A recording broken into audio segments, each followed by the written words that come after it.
Lignières en Berry plays host to the 2019 series finale. £350,000 of prize money, 4,490 miles travelled, 85 competitors, 15 nationalities, 6 legs, but only one series winner. The battle for the 2019 podium is on. This is Eventing Reinvented. This is the Event Rider Masters.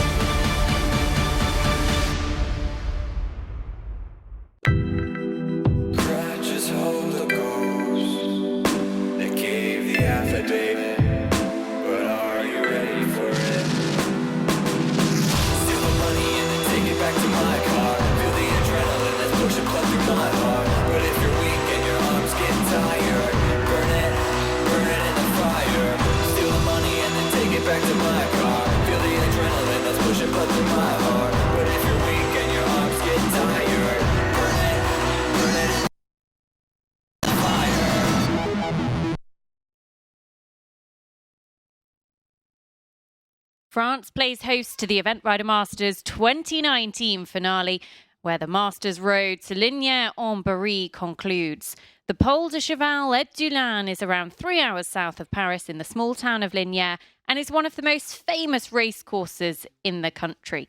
With 9 former leg winners, 8 different nations and all 3 former series champions in the lineup this weekend, we will be crowning the 2019 series champion and the Lignières leg winners here this afternoon. We have enjoyed a fantastic 2019 and all roads have led to Lignières en Berry, and it will all be completed for 2019.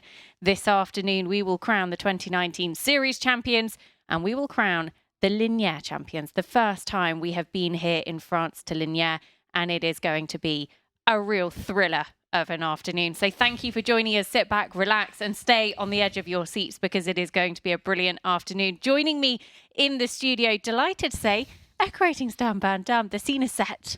It is finally here. Oh, here we go, Nicole. Here we go. Bring it on. We cannot wait to see how it all contains. Pressure has been building. Yeah, I mean, we expected the pressure to build as we come to the final leg. There was a huge amount at play. There was 7 people, Nicole, who I told you could win this. And actually, there is 7 people who can win this. Well, 6. Janelle probably can't now. I can't wait to discuss this. It's going to be an incredible afternoon. It is going to be an incredible afternoon. We are leg 6 of 5 here in France. The 2019 Event Rider Masters Series has taken us all over Europe. Chatsworth, leg 1 in Derbyshire. Leg 2, Wiesbaden in Germany. Belgium was leg 3, Arville hosting, and it was 2 prices on top of the leaderboard in first and second. Leg 4 went to Jardy in France, and leg 5 was Ireland, the first time the series has been to the Emerald Isle for Mill Street. Let's take a look at just how the series standings are shaping up as things stand at the moment. Out in front, it is Chris Burton, 73 points. Look at that, the defending 2018 champion. Then Bill Levitt, who's not in the lineup here this weekend. Gireg Le Coz, will we see a French flag on the series podium this weekend for the very first time, in fact? Off to a brilliant start here. Janelle Price has actually withdrawn, news just in before the cross country, so she will not be looking for a podium finish in the series in 2019. Sarah Cohen, well, she has a really, really big chance of putting in a fantastic performance and climbing onto the series leaderboard. 63 points on the card already for her. Alex Bragg as well can also pick up very good series points, and Gemma Tattersall will come on to her a little bit later on because she could put in a really strong performance as she goes out onto the cross country in pole position. So the reverse order cross country is very much going to play a huge part here, and we cannot wait to get underway. We're going to talk through the action as it has unfolded here in Lignières so far. So yesterday was all about the style and the grace of the dressage. We came here to Lignières. It's an unknown quantity in so much as the 4-star short hasn't run here previously, but the dressage, the big names came out right from the first draw. Oliver Townend down the centre line, and we had so many scores that were competitive. Yeah, and I think the really interesting thing, because we haven't had this 4-star short here at the venue before, is that it's been difficult to assess what impact the cross country is going to have. We certainly did not expect not a single clear round in the show jumping, clear round being clear jumping and clear time. We didn't see that. So we probably didn't expect that. But what we knew was going to happen in that first phase was that they were going to give themselves the platform. Take Treason, for example. Sarah Cohen went out there and did the best ever test that we've seen in Treason's international career, 52 internationals. To go and deliver it on a time when she needs the series, I think that's probably the big platform that she's given herself. And then at the other end, we can't not mention Chris Burton. We expected Quality Birdie to be ahead of that score. Let's talk about Chris Burton, because he came in here as such a hot favourite. There's Sarah Cohen just making her final preparations out on the cross country before she gets underway. She'll be third last to go on the cross country. But Chris Burton in the dressage, he had the most incredible record coming in here. The pressure was on. It was a little bit like, this is Chris Burton's to take home. But things, as often is the case with horses, didn't go to plan from the first phase. He opened the door, I would say, because he came in here as an odds-on favourite to take the series. What if he had done maybe even 3 or 4 marks better? I think the door would have been entirely closed. When that first show jumping poll came down this morning, I thought, is this happening? Is it possible that Chris Burton could finish outside the top 10? I think what we saw was he's left the door ajar a couple of times, but, and it's a very big but, the lead he has in place, and let's say some horses play the race card in the first phase, some in the jumping phase. His comes now. So he is very likely, as we know, to be inside the time, even if it's a very difficult time. His ace card comes in the cross country, and to be able to hold that to the end and still favourite for the series, I think. We'll talk about the series standings and where they can finish a little bit later on, because they really do have a very, very sort of a big shake-up here in Lignières, and it could happen. You're going to have us here in the studio throughout the day, but we're going to go and say a very good afternoon to Hannah White. Good afternoon, Nicole, and what an afternoon we have in store for you. I'm here at the SAP Water Jump at the moment. This is where a lot of the action is going to happen. Shortly, our field are going to be out on the course. 18 riders drop down to 17 with the withdrawal of Janelle Price. And this is where our 2019 series champion is going to be crowned. I'm just away from the podium at the moment, but that is exactly where those champions are going to be a little bit later on. The crowds are gathering here in Lignières. Unfortunately, the rain is falling, but the competition is going to be as hot as it can be. Well, we have one of the best seats in the house and we're in the dry. So fingers crossed the rain out there doesn't get too bad for you, Hannah. It should certainly shape up the competition very nicely. As we move on to the show jumping, Derm, we came into the track this morning, all of the show jumping broadcasts first thing. It was a very tight leaderboard, so any polls were going to prove expensive. But my goodness, was that show jumping dramatic. Well, not a single clear round, as we said. So I think 8% was actually the lowest in terms of jumping and time that we'd ever seen. Again, that was Jardy 2017, as you referred to in the commentary. It's quite rare, particularly in a bigger field, that we would see 0%. You do see it every so often in some countries when you're looking at a very small field. We've never obviously seen it at Event Rider Masters, and you very rarely see it in a field with kind of more than 20 or 25 that you would actually have not a single clear round. So massively influential. I think what saved some of the combinations is that the penalties were pretty much spread evenly all the way across. Let's talk about that. Chris Burton, he was 15th after dressage. He came into the show jumping. Quality Purdy, one of the best show jumpers in the field. He needed to jump around. Now, he had one pole down and a couple of time penalties, I think 0.8 time penalties to add, so 4.8 in total. That, at that moment of the competition, was a huge turning point. But actually, it didn't prove as expensive as it could have done. I think Chris would have breathed a sigh of relief there. I think the door was opened so many times and nobody, in one sense, walked through it. Because imagine, let's say, so the minute that Chris Burton pole comes down, Quality Purdy, actually the best rated show jumper in the field. A lot of people thought that it might be Billy the Red, but actually Quality Purdy, one of the top rated, or the top rated in the field. As soon as that pole came down, there was an opportunity for a huge push from any of the series contenders. Zagreb with Alex Bragg, Janelle Price with Gravine de Rev, Treason and Sarah Cohen. None of them jumped clear. From a leg point of view, we saw Michael Jung knock a pole. He didn't. You know, there was opportunities time and again that one clear round. I think Gireg is probably the biggest winner. He, Tom Carlisle as well from a leg point of view. Let's talk about that. So the best performance in the show jumping was actually Gireg Le Coz, Aspri de la Loge, who picked up just 1.2 time penalties. And that actually has pulled him all the way up to 5th. Yeah, and critically, I would say Chris moved the same amount. Chris also moved from 15th to 10th, which brings him into points territory. But Gireg, from a series point of view, he would have been actually 4th favourite coming into the series, pre-competition, and still 4th favourite after the dressage.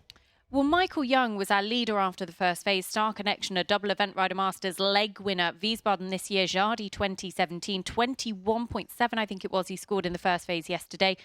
You mentioned his pole down a second ago. That was a big shock. Yeah, absolutely.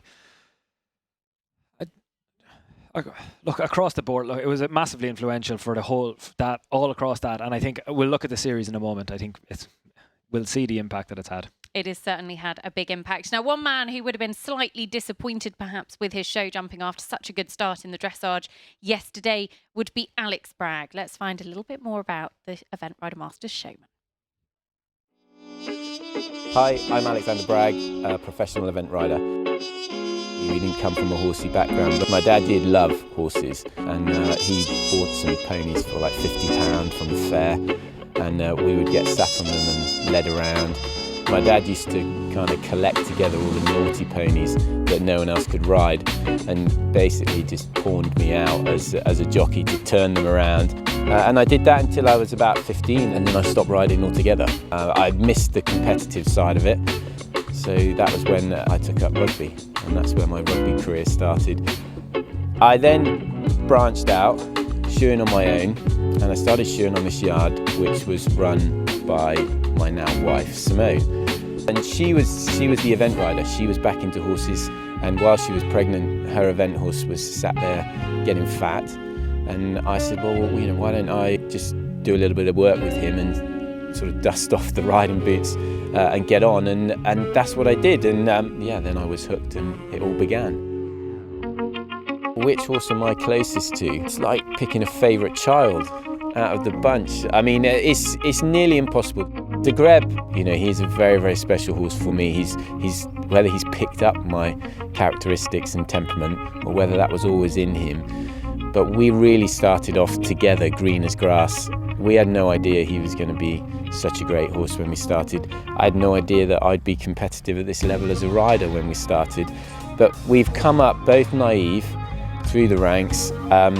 We've had good times and we've had bad times. We've made mistakes together, and neither of us seem to have ever held that against the other one. We both didn't know how to answer the question properly, and we both came crunching down on the floor together. I just think his loyalty to me is second to none. And every time I go there with the bridle to put on him, he's always his ears forward. He's very enthusiastic for work, and it's been a pleasure to ride him and have him. And hopefully I can keep him going for a couple more seasons and have the success that he sort of deserves and has earned.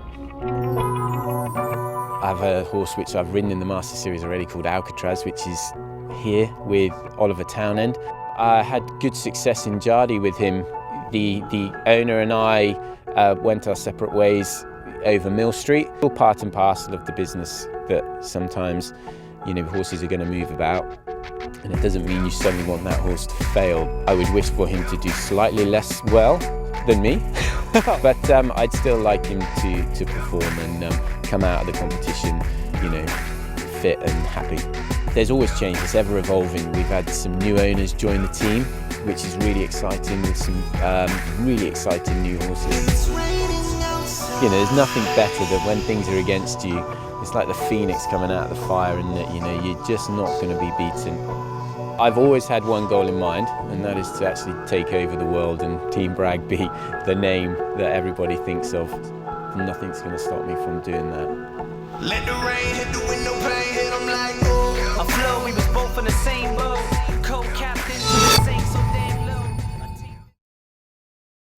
He is an incredible athlete, and he's still in 9th place coming forward to the cross country today. Be interesting to see if Gireg can make it onto his 4th career Event Rider Masters podium. Now, in terms of the series, Dom, just crunch the numbers for us quickly. Tell us, what does Chris Burton have to do to win? Who else can challenge him? The series is actually going to be so good now. Chris Burton, if he finishes in the top 3, can't lose. So podium for Chris, he can't lose. I think he's a fair way off the podium at the moment, but here's how good it is. He's in 9th at the moment. If it was to finish right now, he'd finish 91 points. Gireg Le Coz is in 5th. I think he'll probably go into 4th easy enough, which actually means he would be 91. And Treason is currently, 3rd? 3rd, yes, with Sarah Cohen. I think there's a chance they finish 2nd, which would actually bring them to 90.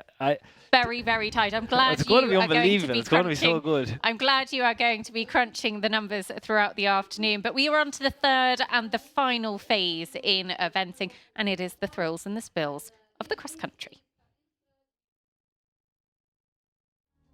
It's difficult to find a top eventing rider that is good in all 3 phases or has exactly the right character for all 3 phases. In the same way, we're looking for the horse that's good in all 3 phases, and it's rare. It's hard to find. I guess the sport at the very highest level requires a particular type of competitor. You have to be a little bit ruthless, a little bit selfish. It takes discipline, determination, almost a little bit of stubbornness runs in with that determination. I think that you just have that will that you're never going to give up.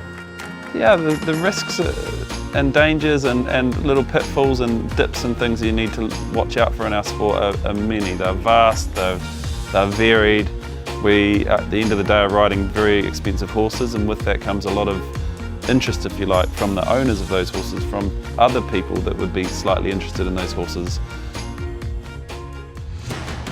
Highs and lows, thrills and spills, risks and rewards. Event riding is an extreme sport and not for the faint-hearted.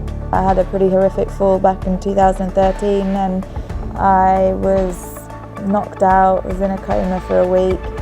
I had a punctured lung, lacerated liver, broken ribs, broken shoulder, broken cheekbone, and I guess the biggest and the only long-lasting thing was I lost the sight in my right eye. Luckily it still moves and no one would know, but that was something that I had to adapt to. There's a lot of places where you're at risk of injuring yourself in the equestrian sport. One that really stands out was the end of last year, an event called Little Downham. As I was coming into the fence on my inexperienced advanced horse, we had a difference of judgment where to take off. Last minute, emergency brakes went out. We both went into the log. He took the log on his neck and I went down underneath him in the ditch, which kind of left him coming on top of me. So he wriggled around a little bit on top, and then he got up and trotted away, no problems, thank crikey for him. But I was down there feeling a little bit worse for wear. So once they checked out that I was all okay to move, I got up and crunch, crunch underneath my back protector in the side here. So a couple of ribs down at that point and a bit of a twisted knee. But yeah, it's just part and parcel. If you're going to do this, you're going to have to take a few knocks. They are absolutely a very, very hardy bunch of athletes, these event riders, and they do really put it out there for their sport. Safety improving all the time. We'll talk about that perhaps a little bit later on. But let's go and find out more about the cross-country course that's in store. The 2019 Road to Lignières has reached its destination, and Pierre Le Coupel sets out the cross-country track here at the finale of the Event Rider Masters.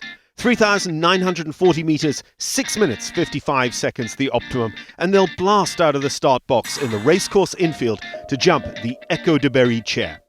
The frangible La Bovida footbridge across the big wide ditch is a serious question early at number 5.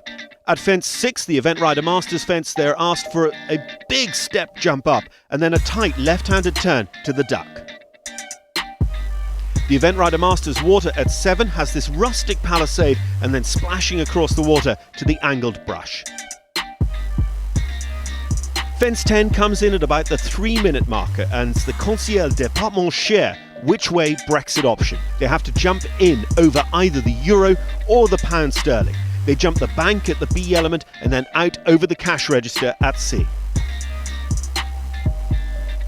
Fence 13, the ComCom hedge, is sited up on a mound and is very closely related to the Event Rider Masters ditch to water trough, which follows. There's an option at the water trough B element. The Equistro question at 16 is a wide oxer or a brave corner to save time. The SAP water fort at 20 has them jump a rail before a step down into the water. Splashing across, then they jump the big solid castle on the way out. The Val de Lindre Palisade, this red fence, proves that they're nearly home at 22, and the final combination is the DHL sled to brush Arrowhead. The final question at Lignières is going to be the Wilbury Wonder Pony finale at 24. They'll gallop across the finish line, and as ever, we won't know the result of the Lignières finale until the last horse and rider have crossed the line, and we'll be deciding the 2019 Event Rider Masters season champion. Well, that is what is in store for each of our competitors this afternoon throughout the competition in the cross-country phase. And the man in charge of the cross-country is with Hannah. Yes, Nicole, well, we all know how influential this cross-country phase is. And I am with the man of the moment, Pierre Le Coz, who is the course designer here. Pierre, I mean, it's a magnificent course you built. It's quite challenging. It's a very, very flat terrain here, being on a race course. Are you pleased with it? Well, we can talk about that in an hour from now, but yeah, so far it's been a challenging work to achieve that because, first of all, it's the first time we have a 4-star course here. I know the ground perfectly well because I've been building and designing here for 10 years on 2- and 3-star level. So we'll see.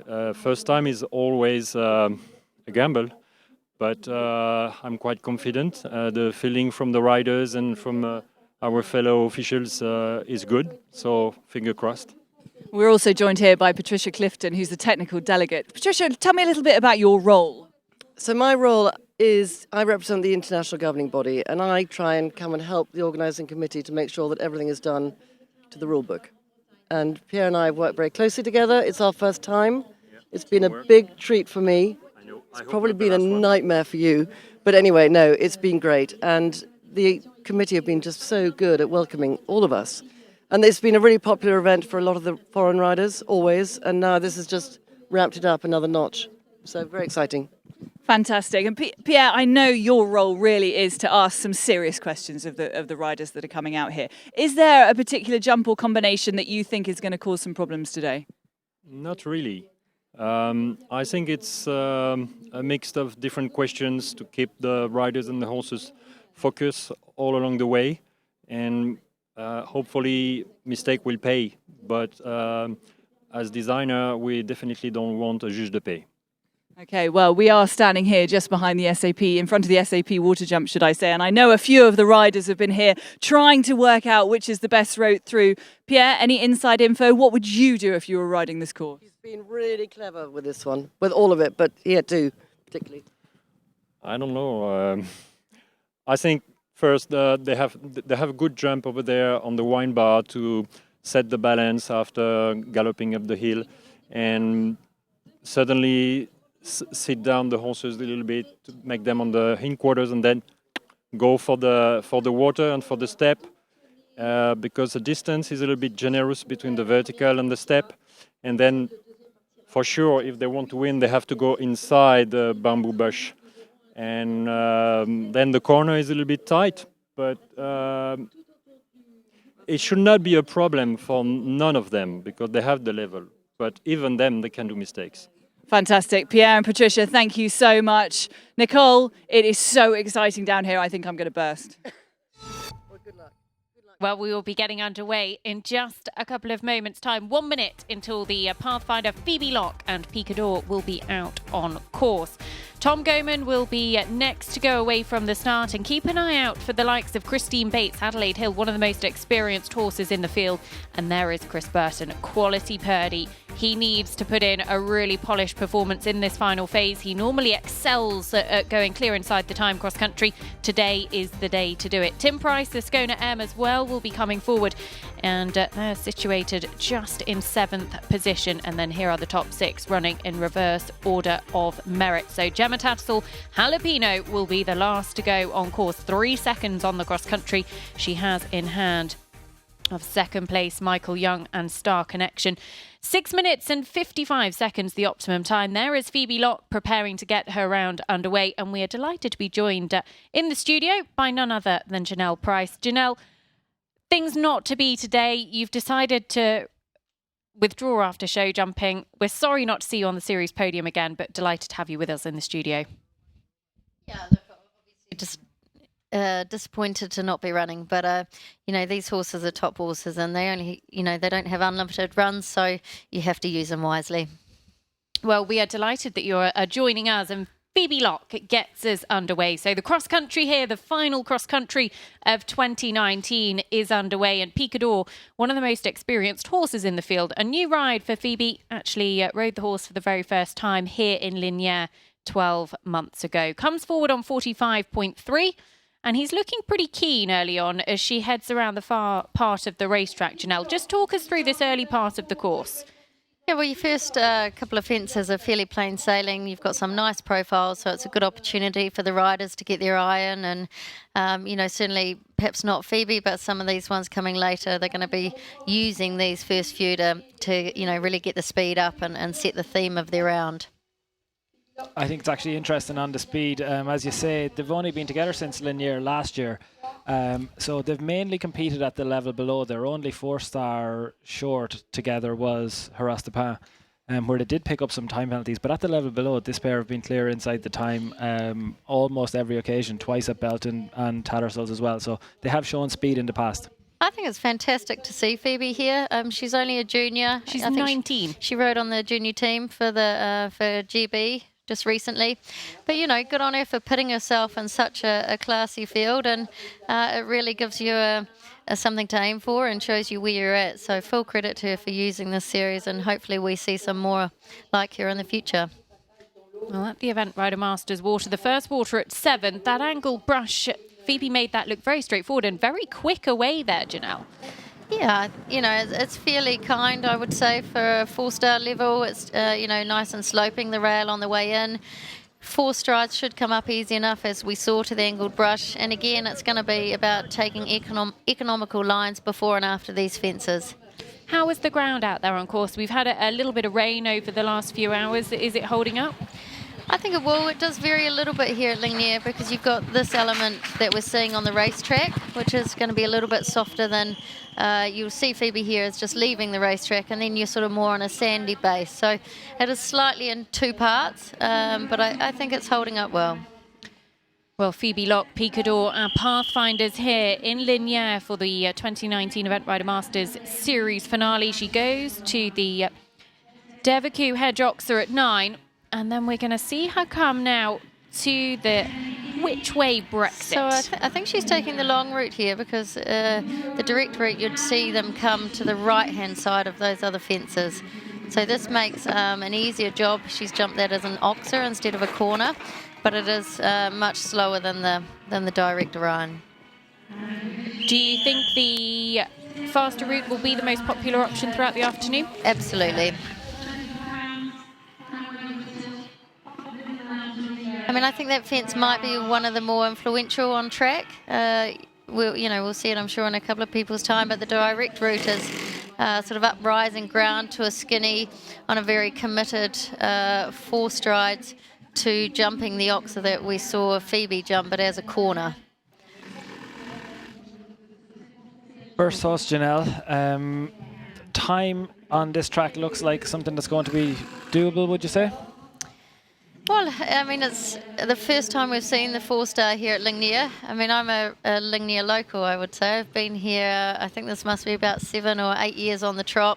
It's one of our absolute favourites. Well, it wasn't my favourite this morning, but that aside, the 3-star, the time always rides quite straightforward. You don't see too many time faults, but it's a completely new track, designed and built by Pierre.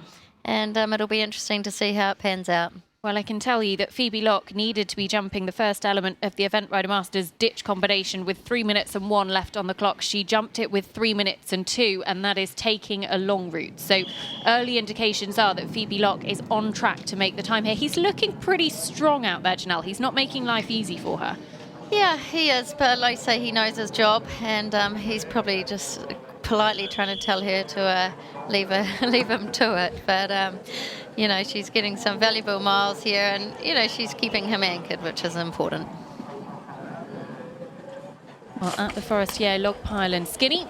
And this final skinny element, not very wide, but exceptionally, well, not very wide to aim at, but exceptionally deep and wide in width.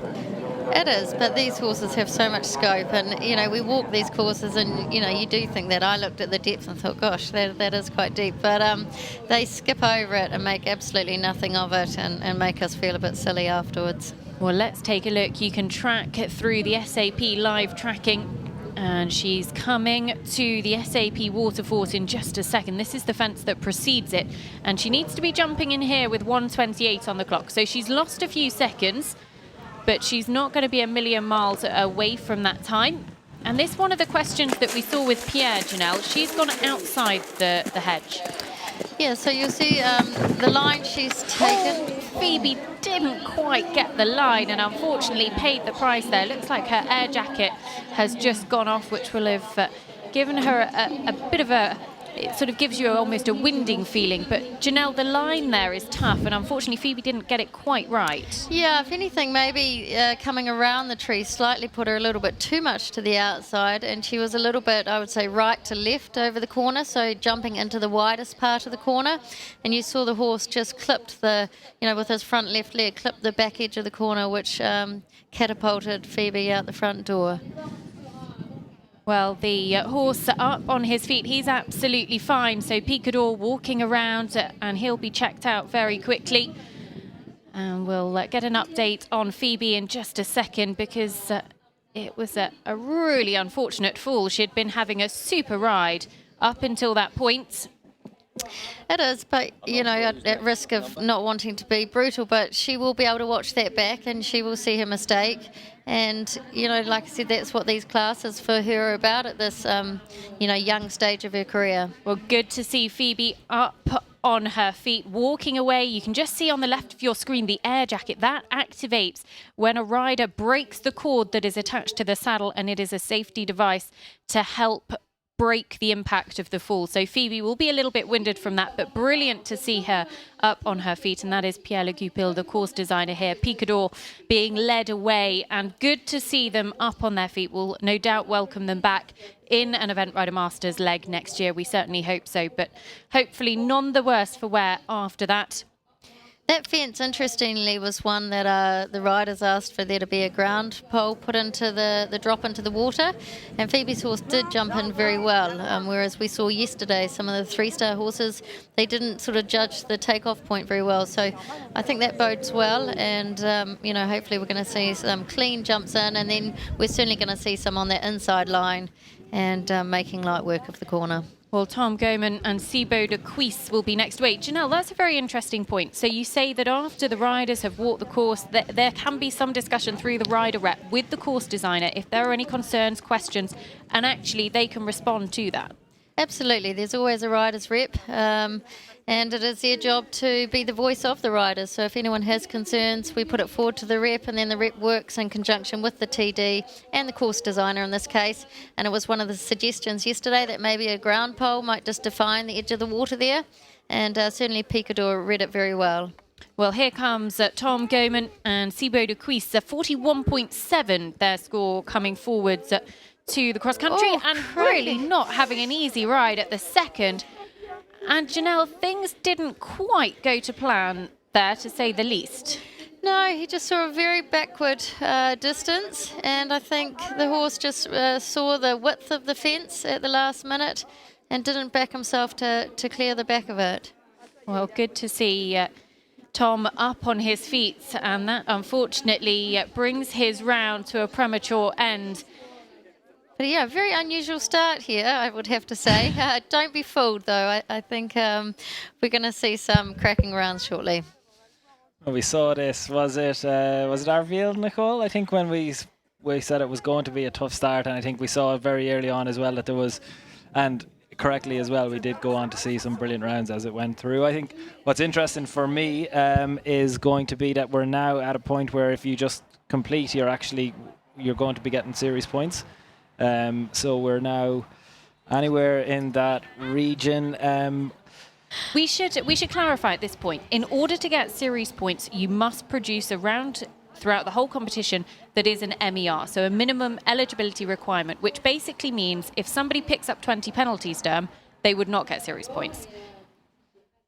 A single 20 penalties is the critical piece, because, look, it's not out of the question that you could have Chris Burton, again, massively reliable, but we have seen it.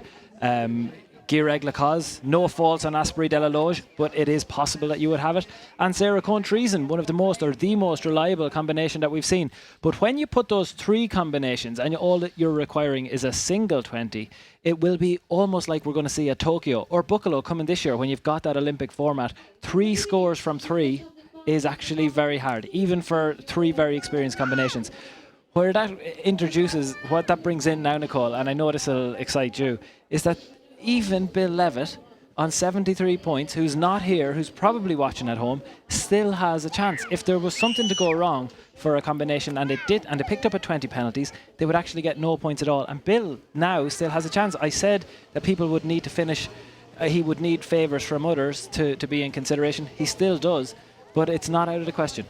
We should say as well that 20 penalties does not give you a qualifying result. If a rider was to still pick up series points if they'd had 11 penalties for activating a safety defence on the cross country or 15 penalties for missing a flag, they would still pick up series points because that is an MER result. So we will obviously keep you posted with that should it arise throughout the afternoon. But here is Maxime Livio and Appy de Lubert.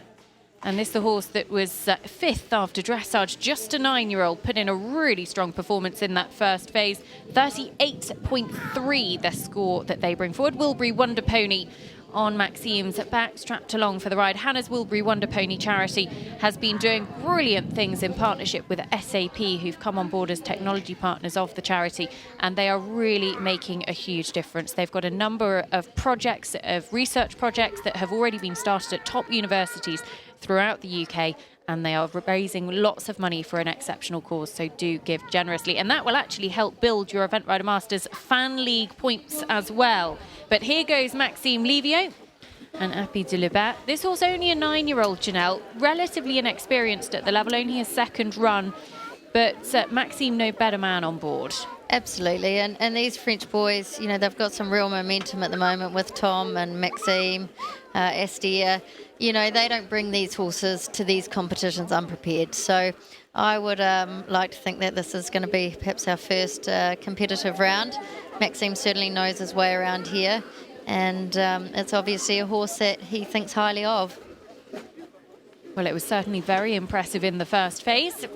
And he doesn't look to have set out too quickly on the cross country. Remember, 6 minutes and 55 seconds, that optimum time. The early indications of Phoebe Locke's time was that it did look to be achievable. But of course, we will keep you posted on that as well. Maxime just having a steady start around the edge of the racetrack. And then he'll come to the Trakehner footbridge, and then the Event Rider Masters step to duck. 6A and B. This is the first real question. Yeah, it's an interesting little loop out here. Like you say, it's the first you've got sort of 2 ditch fence back to back. The horse does look a little bit green, to be honest, in the early stages here. But equally, he could just be giving him a moment to find his rhythm. This footbridge actually, you know, walks quite big, and then it's quite a related distance to this bank. Slight sort of offset one stride to the duck. And the horse just looking at a little bit of his inexperience showing, perhaps. And again into the water, Janelle. Yeah, he is. Come on, Maxime. You're going to make a fool of us. He's actually got a bit of a gallop now. You know, they enter back onto the racetrack. You've got a good gallop, 2 flyover fences before we see the combination where Phoebe took the long route. So this is certainly an opportunity for him to perhaps open the stride out, get the horse a little bit more forward and ready for the next combination. As you say, Nicole, the horse just on his second run at this level. What's always interesting is when we see the really experienced riders teaching a horse and showing a horse what their job is going to be as the new questions and the new levels come.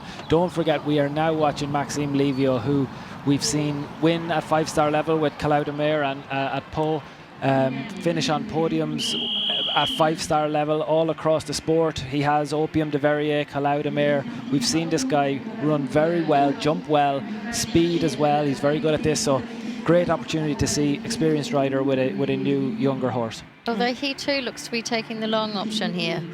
So maybe he does think it is a little green in this early stages.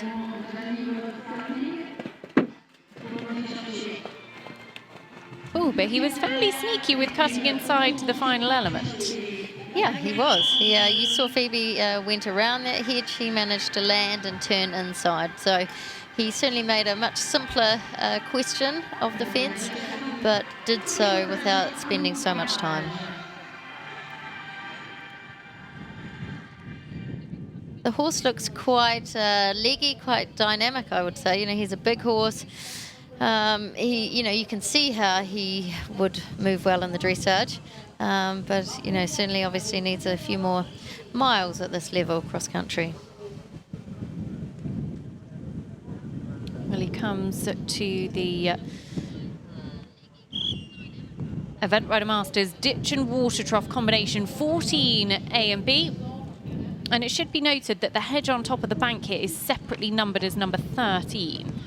Then the ditch and 2 strides to the water trough for Maxime. Am I right in thinking it walks on the 1 stride, Janelle? No, it's on the 2. He made that look very short. Yeah, the horse has got a huge stride. And he actually got very close to the angled brush at the top, but still managed to get the 3 strides. Jumped quite big over the ditch and then found it very short on the way out.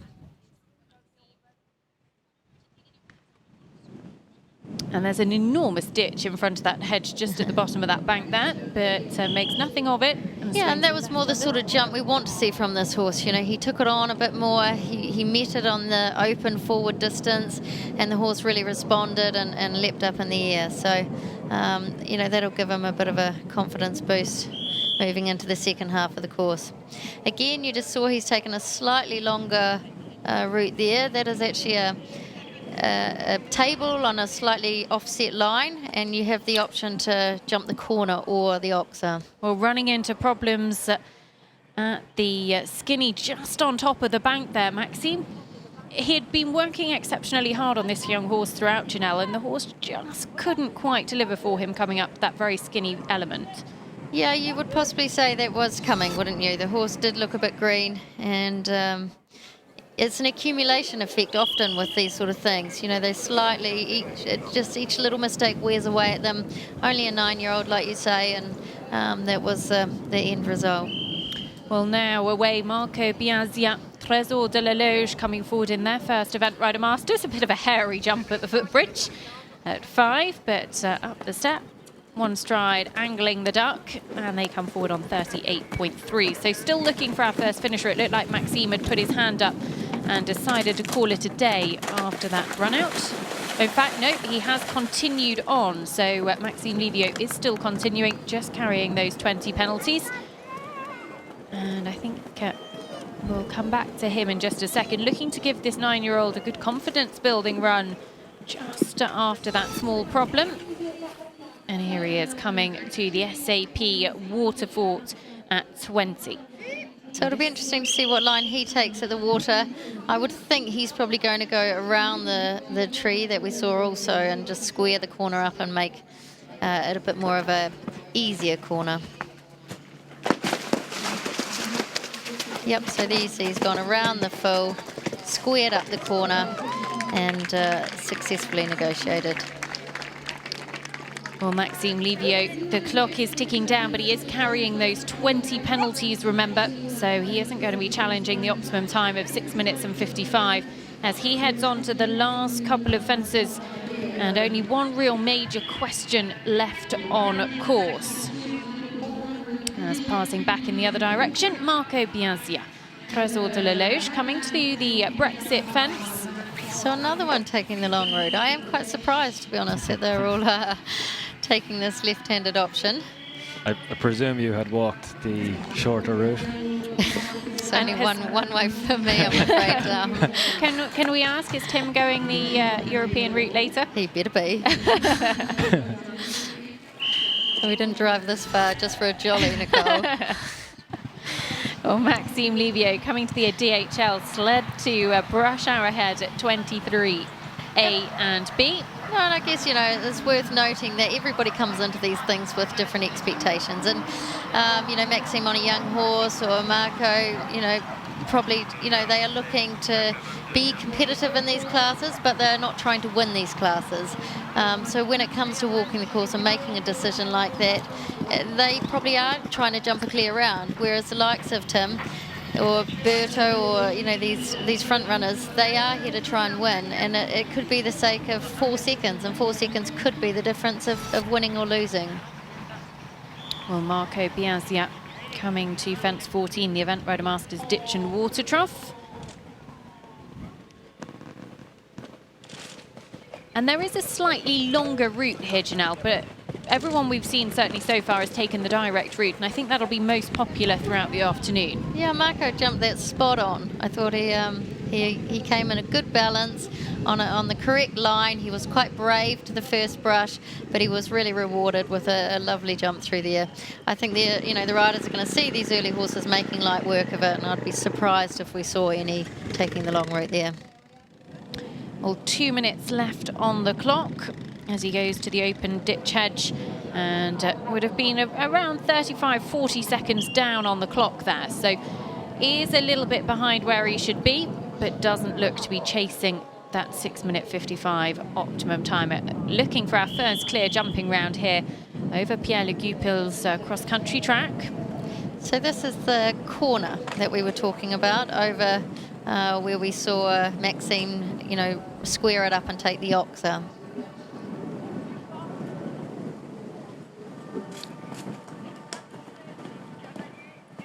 This horse is very genuine. You saw he actually put in a trot step coming up the bank there. But it's lovely that Marco just trusts the horse. He gave him his head, sat quiet, and the horse really responded. He actually put in an extra stride down to the skinny, but again, it was no problem. Well, Christine Bates, Adelaide Hill, making her Event Rider Masters debut. And it's a horse that's had a bit of time off on the sidelines, so absolutely delighted to be back competing. He was very fresh in the first phase. Christine has been based over in the UK for part of the summer. As here is Marco coming towards the SAP Waterfort at 20. We'll watch to see if he goes inside or outside the trees. I think we'll see him go outside. Yep. Yeah, I think Marco's here to jump a clear round, and he's doing a great job of that. Well, certainly going very well clear away from the SAP Waterfort. So just 4 numbered fences, 5 jumping efforts remain for him. As coming in the other direction, Christine Bates and Adelaide Hill. It's a horse also taking the left-handed option at the Which Way Brexit at 10.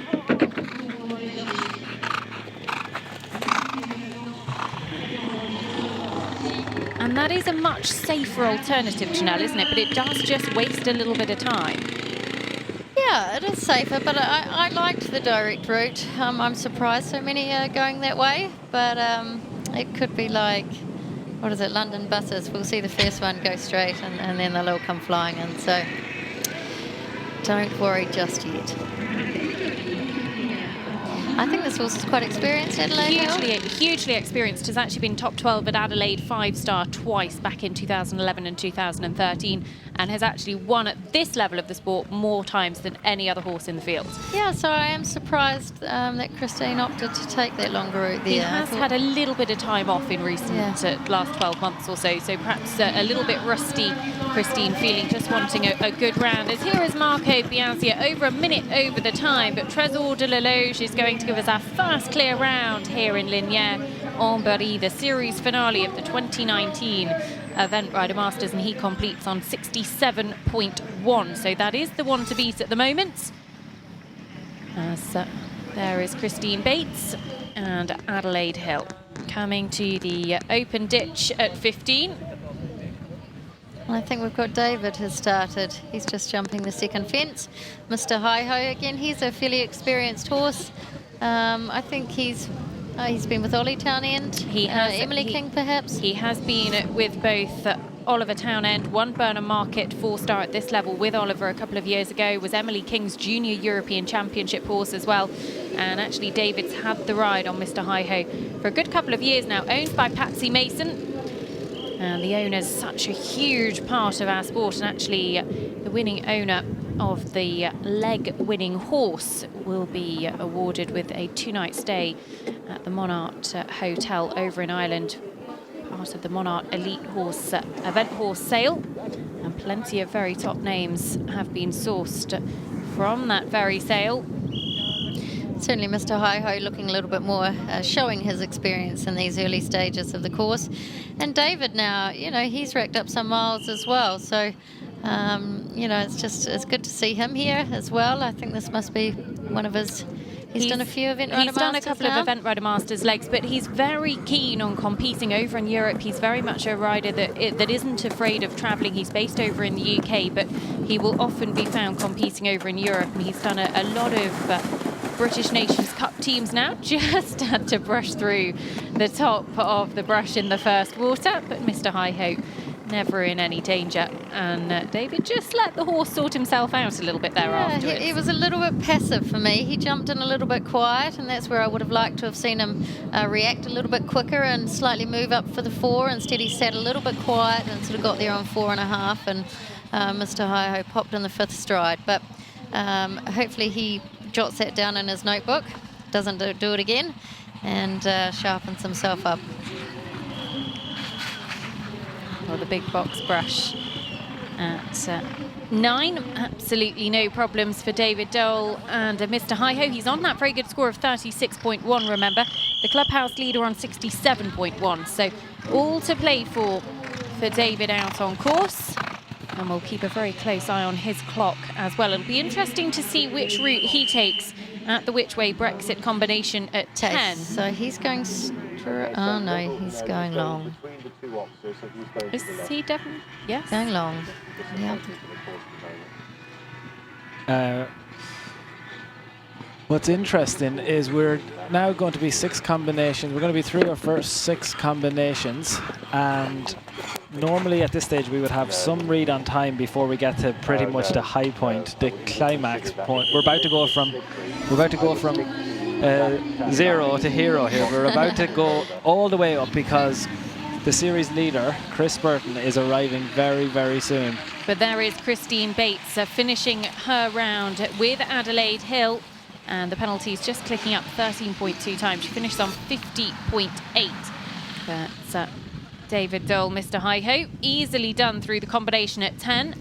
And he does look to be a little bit down on the clock as things stand at the moment. We can keep an update on him as he comes to the ditch combination at 14. We actually saw that a wee bit in Mill Street though, Dom, where the field had... Berto came early in the field, demolished the clock as he does, and it was then, you know, a wee bit from there. But it'll be interesting to see. What I think is you know, we've got the SAP time coming up there as well. It's all... Here we go. Okay, well, he's going faster. Look at that. Chris Burton is out at the start with his foot pressed very firmly down on the accelerator. This is a huge round for the Event Rider Masters series. Quality Purdy has to jump clear. Chris Burton, known for his speed, has already set out like he means business, and he will want to achieve that 6 minute 55 optimum time. But Derm, in terms of the series, he has to jump clear now. Yeah, just jump clear. He's so fast. He's so naturally fast. I mean, normally he doesn't look like he's going fast, and he just stays in this perfect rhythm. Yeah, today he's angry. Yeah, he's angry today. But absolutely, I mean, this is the interesting bit, Janelle. You know him very well. He's a calm individual, even though this looks so fast. He's so collected in himself all the time that he'll be excellent at remembering that, yes, the speed is important. But 20 penalties, God, my heart's in my mouth watching this. 20 penalties ends everything, potentially. 20 penalties is 30 grand here we're talking about. Look how tight he's turning up to that footbridge. I would actually say that this is the horse on whom he picked up 11 penalties for a mim clip that cost him the win in our field. He didn't have any worries there, Janelle, because he just went for it. He's not looking quite as composed as normal, I would say. But like I said, he was a little bit cranky after his dressage. The show jumping didn't help. You know, for someone of his standards, he expects to jump a clear round. He doesn't just go out hoping to jump a clear round. And he does look like he's set out here with a bit of vengeance, a point to prove. But look, he's... I don't want him to do this. He just needs to stay calm and not, he just needs to stay calm, jump in between the flags, and he's home and dry then. Well, let's have a look at which route he takes through in just a second, through the Which Way Brexit at 10 A, B and C. We've not seen anyone take the fast route so far. Surely we will see the fastest rider in the world do so. But Chris Burton needs to, as I say, jump a clear round here. He needs to put the pressure on Gireg Le Coz. He needs to put the pressure on Sarah Cohen. He's going long. He's going long, which is interesting. So how do you know at this point? Because if they were going direct, we would see them going to the other side of those two fences coming through that path. I think he's watched these early riders go. He's realised that the clock is achievable with a long route. So he's banking on making time with the long route and just playing safe. And he cuts inside very easily there. Well, just confirming, David Doyle has completed. He's actually had 20 penalties out on course, but he has otherwise completed his round. As Chris Burton. Let's do a clock check on him in a moment's time, because when he comes to the Event Rider Masters ditch combination at 14 A and B, which is the next combination that he will be taking on, he needs 3 minutes and 1 on the clock. He's got 40 seconds to get there, which should be plenty. This is looking so far so good. But apart from travelling, I mean, you can see visibly he is travelling at a higher speed than the ones we've seen. But where he is so good is his ability to maintain that speed to a fence. You know, you don't see him too often really touching the reins. You know, he's remarkable with his upper body. He stays very in balance with the horse. And he's just so quick at, what I'd call fencing. Actually getting to the fence, jumping the fence and leaving. He wastes such little time compared to most. Well, he was 20 seconds up on the clock, Derm. Is this going to be another Chris Burton masterpiece? There's no problems with time. I've been telling everybody this for years. The time's not going to be an issue at any point. Oh, where has he gone? 20. He's still fine. He's fine. He's good. The big one for me is whether we see a glance off, whether we see a peck on landing, anything like that. It's unlikely, but time won't be the problem. It's going to be, is there a pressure there that makes him think differently? Nothing so far. Everything good so far. Well, that was Alex Bragg just starting his round with Zagreb. He was on the podium in Mill Street. But Chris Burton, we've seen a problem up at this skinny at 17 already. Perfect. Easily done through there. Yeah. Janelle, are we getting to a point now that, we're saying this is probably home and dry now? Is there many more questions here? We've still got the SAP water, Janelle, that I'd say is pretty tough. He looks good. He's fine. I wouldn't be surprised if we saw him go around the tree now as well, actually, because, it is only a couple of seconds. Needed, yeah. And the one thing he can really back himself on is the clock. So the job he has here is to jump a clear in time. It's not to be a hero. And so provided he does that, nobody really minds how he does it. Potentially 30 grand on this. A single glance off, it would all be done. He'd finish on 73 points. If he doesn't, he's going around. But he does it so quickly. Chris Burton is not wasting a second. He is up on the clock as he goes away from the last real question. We could be about to see the 2018 Event Rider Masters Series champion putting in his claim for 2019. I can assure you, wife Beck will have already distributed these funds. So he's got one job to do, and he wouldn't dare not do it.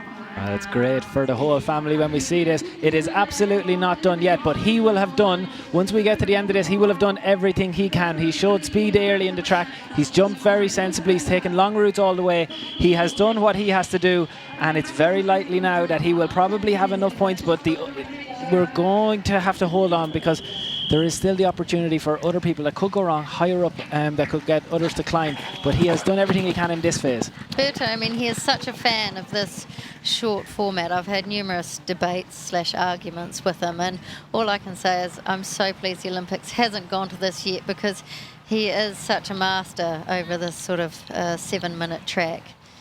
And if the Olympics went this way, we're all in trouble. Well, Chris Burton clears the final combination. A quick check of the watch. He's 20 seconds to get home. He's just got to clear the last. The Wilbury Wonder Pony charity finale, and the 2018 series champion makes it look easy. 11 seconds inside.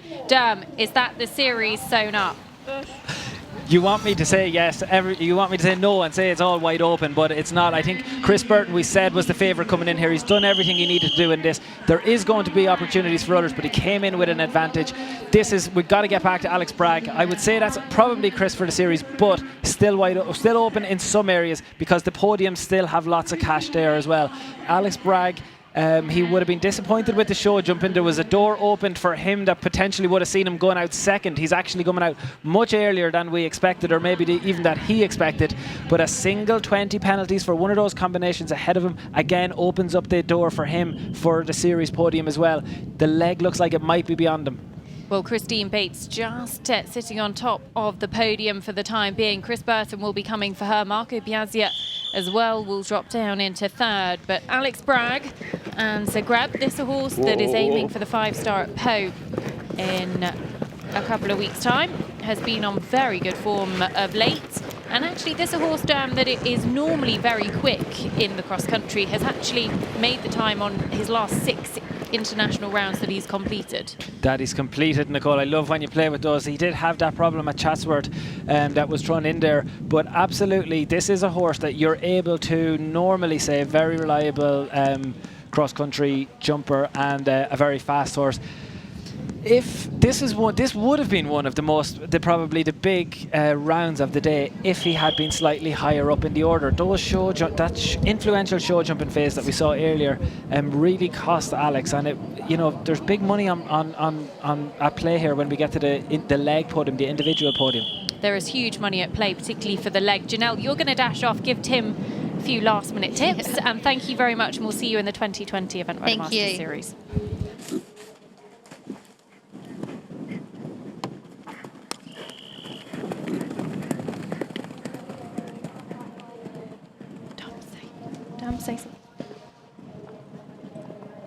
So still with Alex Bragg at the moment.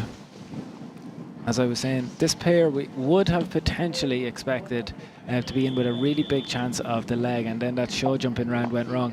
Had a chat with Alex before he went cross country, and one of the things he was saying is that he has to keep his focus. Potentially was going to put down the pedal a little bit because he knows that if he can so he's on 50 points in the series at the moment. If he could climb somewhere into that top 5 region, it would actually see him move into kind of 24, 25, 26 points, and that would see him move past Bill Levitt, currently in the clubhouse and at home on 73 points in the series. So he is thinking about the series at the moment, and that's why you're probably going to see him finish this well and give himself the best possible finish today that he can. Well, he was just a couple of seconds down on the clock as he went to the SAP Waterford, as we are now joined in our commentary studio by the young lady who actually won Chatsworth Event Rider Masters a little bit earlier on this year.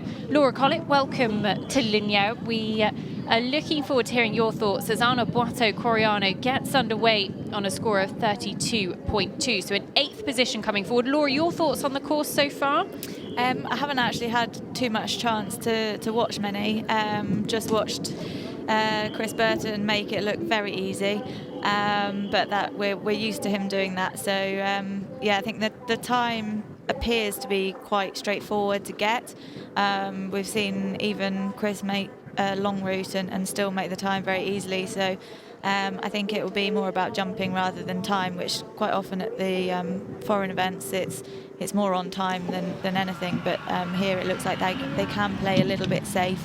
And we just see Alex come into the last combination, and he seems to have had a good round. He's going to be close enough to the time, but with this horse having its prep run for Po CCI 5-star, he might not have just really pushed him.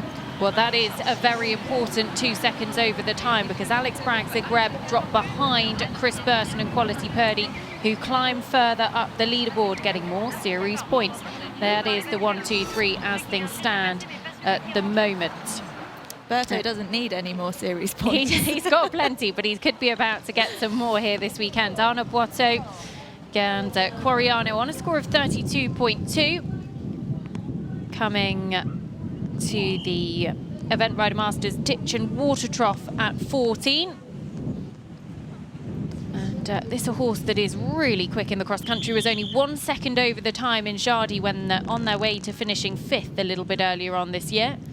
This is a really lovely horse. The expression on his face, he absolutely loves his job, and very neat with his legs and his feet, and they're a great combination to watch, and just seem to go in a really nice rhythm and jump the fences that are in front of them. And there goes Tim Price and Ascona M, the Lamoulan 5-star winner, underway on a score of 31.4. Well, that is the podium as things stand at the moment. There is Chris Burton. He's been a regular on Event Rider Masters podiums, 7 podium finishes to his name over the course of 4 series, and he takes over the top spot. The question is, how long can he stay there? Is he going to be the 2019 series champion as well, Hannah? Well, it is certainly looking that way, Nicole. Chris, all this year we have piled on the pressure and you have delivered time and time again. I always say you're the fastest person in the world. You made that look very, very easy. Well, it's not hard when you're on such a lovely mare. So, Dom and Claire, if you're watching at home, thank you very much. We love her. She's truly extraordinary, and she's a pleasure. You are the defending series champion. You have just made a huge step towards defending that series title. How are you feeling? Are you feeling good? Well, I mean, you know, it's pretty much yours now. Yeah, this is our favourite part of VRM. If you've gone clear and you get to sit up here, and now we get to sit back and watch. And very, very impressive, Chris. You know, it was a disappointing start in the dressage. You had a pole down in the show jumping, but once again, you've delivered. Congratulations. Thank you.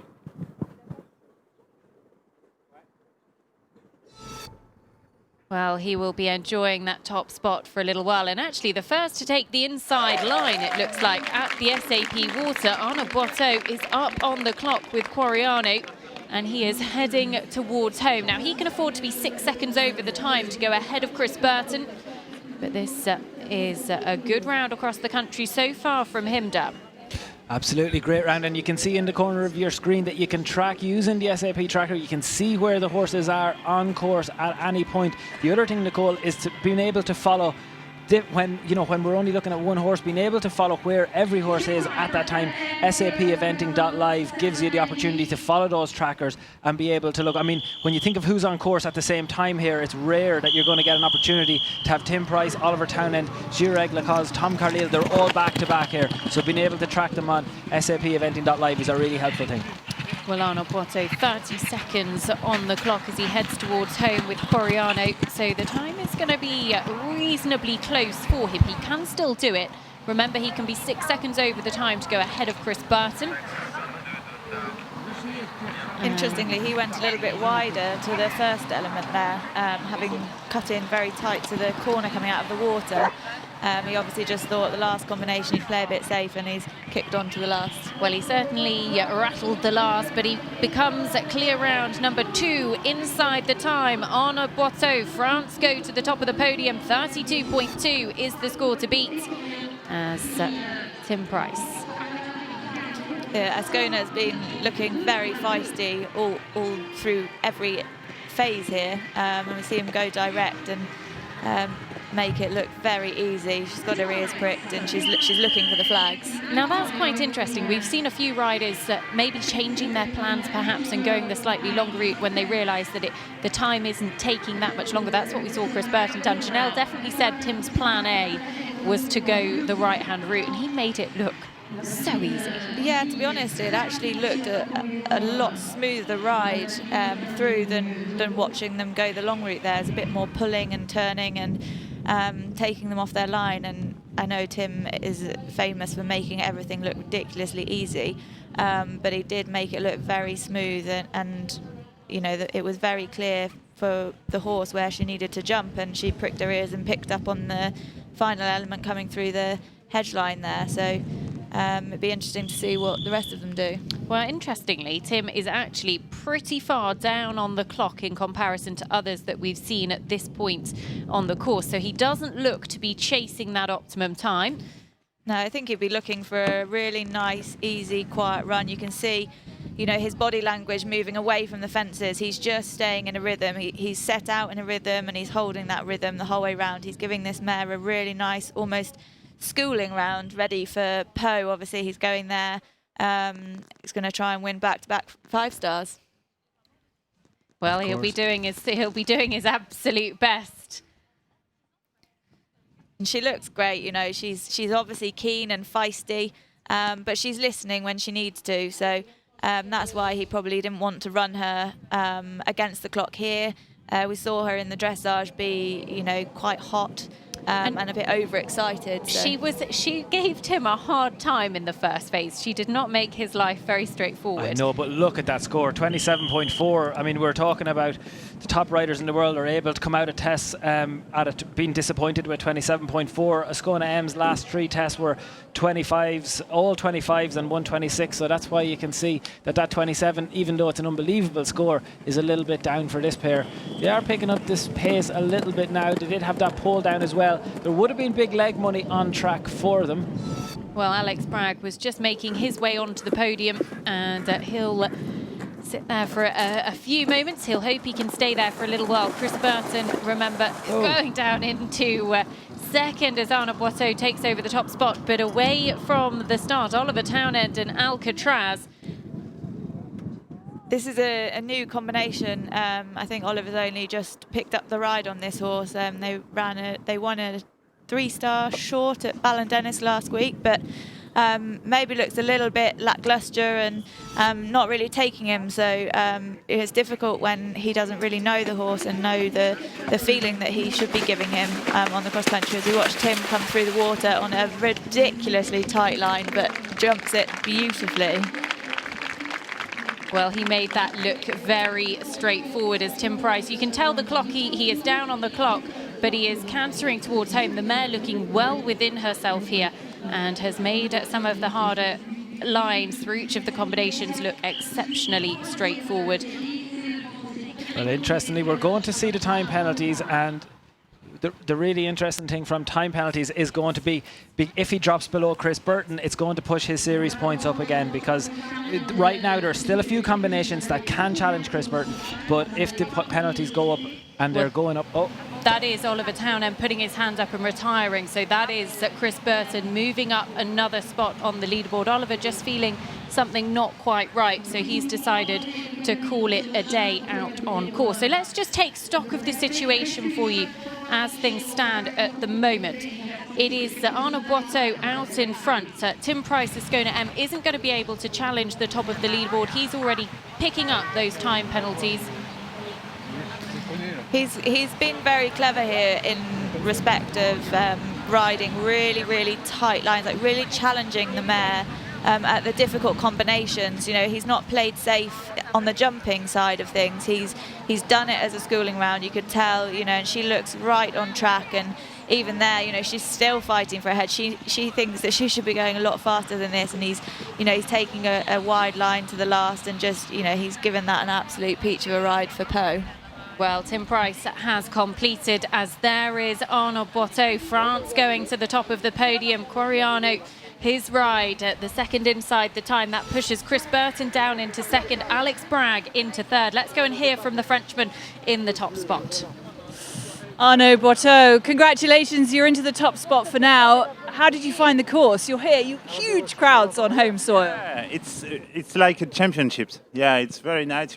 It's France, so it's a big crowd, and it helps us, the horse and me, to go faster and to try to do the best. The course is very interesting, not so big, but I think technical enough, and the time is difficult to achieve, like usual in this sort of competition. So I'm very happy with my horse, not very surprised because I know he's a good jumper, he's very fast. The only thing I have to do is to try to ride him well, and then everything goes. Congratulations, Arnaud. Big cheers here on home soil. Well done. Thank you. Well, this is when it starts to get very interesting as well for the home side, because Gireg Le Coz, Esprit de la Loge, out on course. This young 9-year-old who has really catapulted himself onto top level this year. And he comes round to the footbridge at 5. Gireg inside the time at Jardy. This horse is unbelievable jumper. You can see so neat with the front legs and really scopy. Looks like it would be a really fun horse to ride. Big moment for the series here. Big money moments, Nicole, because Chris Burton is now up to 8th in the series, which leaves him on 92 points. If Gireg Le Coz was to finish in the top 4, he needs to get 4th position. That would actually get him to 92 points. Sarah Cohen now would need to win to get above them, 93 points. If she, even second, would get her only on to 91. So Chris Burton is ahead of Sarah Cohen as things stand. Gireg Le Coz could be higher than 4th. Right now he's 5th. So, look, he's going to be relying on someone ahead of him to potentially make a mistake, but he has to do his bit. We've seen Chris go and do his bit. If he gets into 4th, he will be on 92 points. Chris is already on 92 points. This is worth a lot of cash, Nicole. It is worth a huge amount of cash. The series points calculators are going exceptionally quickly. But the first thing Gireg Le Coz has got to do is jump clear and inside the time. He was one of only 2 horses inside the time at Jardy this year when he won there. And Gireg has been such a superstar for the series in 2019. Now, he looks to be taking the left-handed option here, Laura. Yeah, as Janelle was saying, you can tell because it depends what side of the parallels that they go, and we see him jump the first part, and he's playing long. As we said, we saw Chris jump that, but then turn inside still to get to this skinny. But he's almost jumped it faster than Chris did because he kept moving. He didn't try and turn inside. That always looked like his plan. And as we said, we think the time is doable with a safe route like that. Well, let's keep a close eye on that clock. The French flags were being waved there as he galloped past the spectators. It would be hugely popular to see a French rider on the series podium for the very first time. And Gireg is certainly looking pretty classy out on course so far. Let's just take a look at his clock as he comes to the Event Rider Masters Ditch and Water Trough in just a second. And he needs to be jumping through this combination with a little over 3 minutes on the clock. So he's there where he needs to be, but he hasn't got a lot of buffer. No, but I think he can make up a little bit of time. This bit here where it's a bit twisty is maybe the slowest part of the course, and now he's got a nice run where he can really make up a bit of time. You see the horse really covers the ground, and you'd like to think the horse doesn't look like he fights too much, so he doesn't have to waste too much time setting up for the fences. The most important thing, of course, a clear jumping round. A single 20 penalties would drop him out of contention altogether in terms of that series. Interestingly, I know you talk about the curse sometimes, interestingly, 17 internationals under his belt, 15 cross-country jumping rounds under his belt. He has never had a single 20 penalties. He is perfect up until this point. This will be probably one of the most pressure rounds that he's ridden. He's on home soil. Last time Event Rider Masters on home soil, as you mentioned, Nicole, he went on to win, but a fault-free jumping round keeps him in absolute contention. The minute you start thinking about speed and thinking about the top spot, you leave yourself open to a silly mistake, and it's all gone. Now the flag went at the skinny on top of the bank there. I would say that was okay. No worry of 15 penalties there. That was his foot for sure. The horse was jumped exactly where he was meant to jump. And interestingly, he took a really tight line and actually went one less than we saw Berto go down there. So he's definitely feeling like he needs to just keep coming and not take too many pulls and take too many wide lines to try and get inside the time. Well, let's take a look at his time as he comes to the water, and he's actually going to be 5 or 6 seconds down as he comes to this water, and he is going inside and gets a good shot at the castle corner. So Gireg Le Coz, he is slightly down on the clock. He can afford to be 4 seconds over to go ahead of Arnaud Boitteau to go to the top of the podium. And he really needs to kick on towards home from here, Laura. Yeah, I think, he's got a very straightforward, nice profiled fence here where he can really just keep coming, almost like a steeplechase fence. It's just slanted rails, and then back onto the racecourse to get onto the really good ground. He can just keep moving and hopefully make up a bit of time. He's got that last combination, which if he can be brave and stay tight to it, he's going to be there or thereabouts. Well, he's really going for it now. He really is going for it. Remember, he can let the clock run 4 seconds over to go ahead of Arnaud Boitteau. He needs to stay ahead of Chris Burton, and he needs to get good series points. Yeah, we see him. He's got to just keep moving, which he is. He's being brave. One little setup there.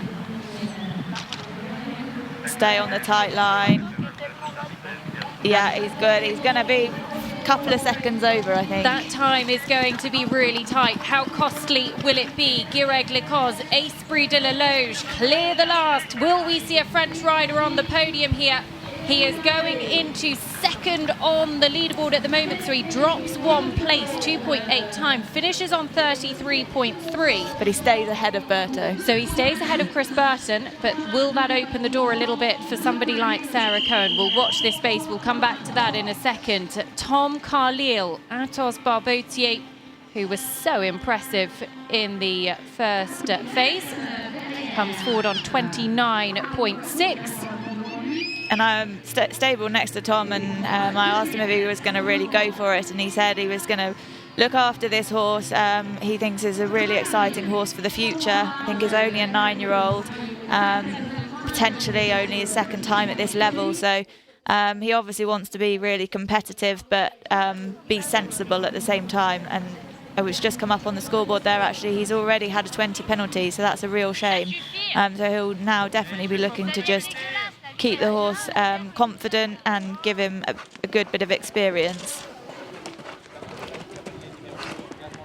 Very confidently clear of 14, Tom Carlile and Athos Barbotier. This is where he's had his problem. So this is the Brexit fence. He's going the main route. Tom did very well to stay on there. He was going the direct route, Laura. Do you think the horse just showed a little bit of inexperience? Yeah, definitely. He just didn't really look. He was fighting a little bit with his head coming up the mound, and it's like he just didn't understand that was actually a jump. It just took him a little bit by surprise. So that was a real shame, sort of a genuine baby mistake, really. Well, there is Tom Carlile and Athos Barbotier coming to the combination at 17. And he takes the corner there, and he's not hanging around still, even with those 20 penalties. This is a horse that is naturally pretty quick. Yeah, and Tom's naturally a quick rider as well. We see him, he did the same as Gireg there. He went on the 4. Now we've got a very exciting combination to watch. Well, this is Sarah Cohen and Treason. She's going for a series podium place here. She's going for a leg podium place. If she is clear and inside the time, she guarantees herself a podium finish here in Lignières. This is a huge round across the country. We saw such disappointment for them in Jardy Derm. This normally a horse that is pretty reliable in this phase. Yeah, I mean, pretty reliable is one way. I mean, they've only had like one fault in 10 years or so when we went to that Arville. So, I mean, almost perfect. One of the most reliable horses we've ever seen in the Event Rider Masters. Almost clear on absolutely clear on all but one. And what an expensive one it was, because they would be coming here, if that had been a win, and it really could have been, they would have been coming here leading the series. In this situation, they're trying to chase back for a podium, and again, it all depends on jumping clear. Time, you're looking at one of the fastest horses in the sport, not going to be a problem. Well, she can be 7 seconds over the time to go to the top of the podium, but she wants to put the pressure on Michael Jung. She wants to put the pressure on Gemma Tattersall still to come. She's on 29.0. The next best score, the top of the live leaderboard, is Anna Boito Poriano, 32.2. Yeah, I think it would be one of the most popular winners if Cutty could manage to pull it off here. Definitely hope she can at least hold that third position and get on the podium and then get herself on the series podium as well. She's playing safe here. See her jump the wide bit and then do exactly what Berto did, turn inside. So it's sort of a medium route, not long and not the direct route, but very, very quick doing what she did there.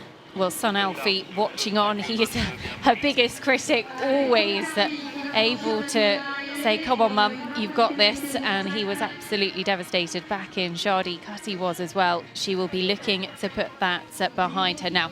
Laura, just as a rider, Sarah Cohen only rides one horse at this level. How difficult is that in terms of getting your eye in terms of experience, mileage, that kind of thing? Oh, it's unbelievable what she manages to do. You know, she's had this horse all the way through. You know, they're such a team and such a partnership. And to be able to come out time and time again at really high pressure competitions like the Event Rider Masters, like she has done for the last couple of years with this horse, is, you know, it's amazing. And we were all gutted for her at Jardy.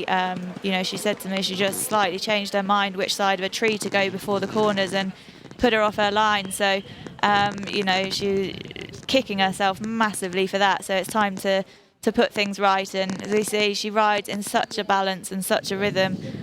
You know, she's always been a fantastic cross-country rider.